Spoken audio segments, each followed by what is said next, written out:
Сәлем достар. Көршіміз Сәуле керемет творожный торт пісірді. Сол тортты қалай пісіргенін сіздерге көрсеткелі отырмын.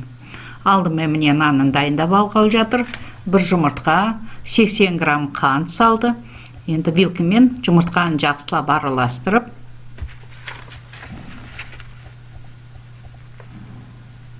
үстіне 100 грамм май, облегченный масло дейді, міне жеңіл майды, сары майды салып, вилкамен жақсылап тағы да араластырып жатыр.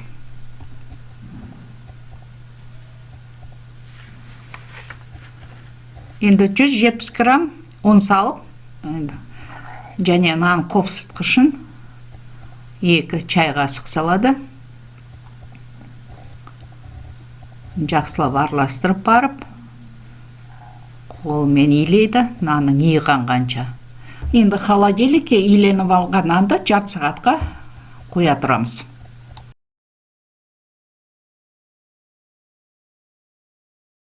Холодильниктен шыққан нанымызды міне пергаментке қойып, Сәуле жайып, духовкаға дайындап жатыр. Ыдыстың мөлшеріне қарайсыздар, жаңағы торт қанша мөлшерде болу керек екен. Және оны вилкамен тесті, нан көтеріліп кетпеу үшін. Енді 170 градусқа жарты сағатқа қойып, жарты сағаттан ертерек пісетін шығар, әркім духовкасы әртүрлі. Нанды пісіріп алдық. Енді Сәуле шығарып, жаңағы формасына қарай кесіп жатыр. Ыдыс тәрелке қоятын тәрелкесіне салды. Творожный торт болған себепті енді творогын дайындаймыз. Творогқа қосылатын жаңағы 100 грамм майымызды, оған 1 стакан қант салып, міне миксермен жақсылап араластырып жатыр. Сәуле, міне 3 қасық сметана салды, 15%, 20% сметана болса да болады. Міне араластырып жатыр миксермен. Енді міне Сәуле 600 грамм творог ұсақталған. Ірісін алып қалсаңыздар сүзбеден өткізесіздер. Ұсақ болған себепті өте тортымыз дәмді болады.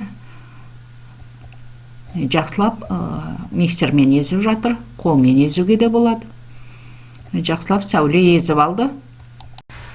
Міне тортқа қосылатын творогымыз өзінен өзі қатпайды, сондықтан Сәуле желатин алды. 15 граммнан бір пачкасында 3 пачка 45 грамм су құйып, жаңағы біраз уақытқа қойып қояды. Енді міне Сәуле сливка дайындап жатыр. Сливка 33%. 300 грамм сливке құйды ыдысына. Енді миксермен жақсылап қоюланғанша араластырып алды. Не қою болғанша миксермен араластырылған сливкеді творогқа қосып жатыр. Енді қасықпен ағындап араластырып алады творогпен сливкеді қосып. Енді творогқа қосатын жаңағы желатинімізді ертуіміз керек. Қайнатпау керек. Ыдысқа құйып, міне газға Сәуле қойды. Газды басып қойып араластырып тұр. 70 градустан аспау керек. Қайнатпауымыз керек. Енді міне желатинімізді ыстықтай құймаймыз.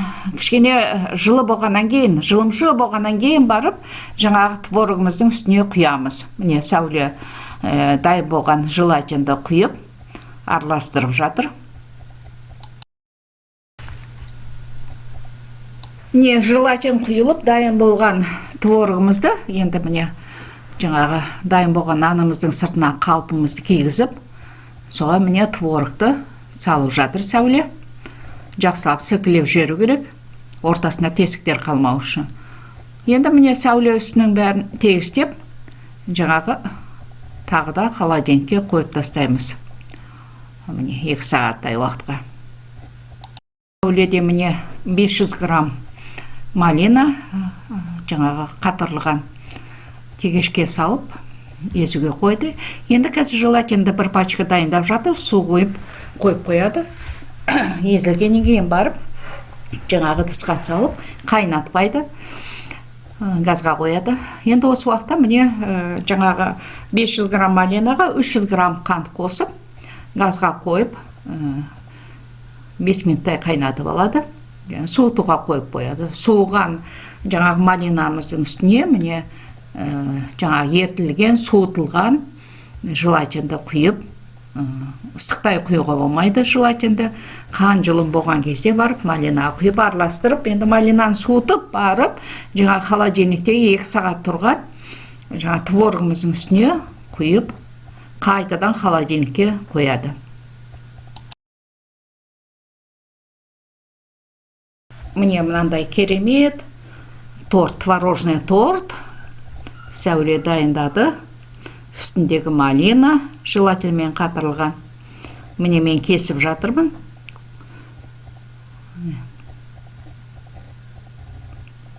Қатып тұр. Творогы да, малинасы да. Сондай керемет торт. Сіздер де жасаңыздар.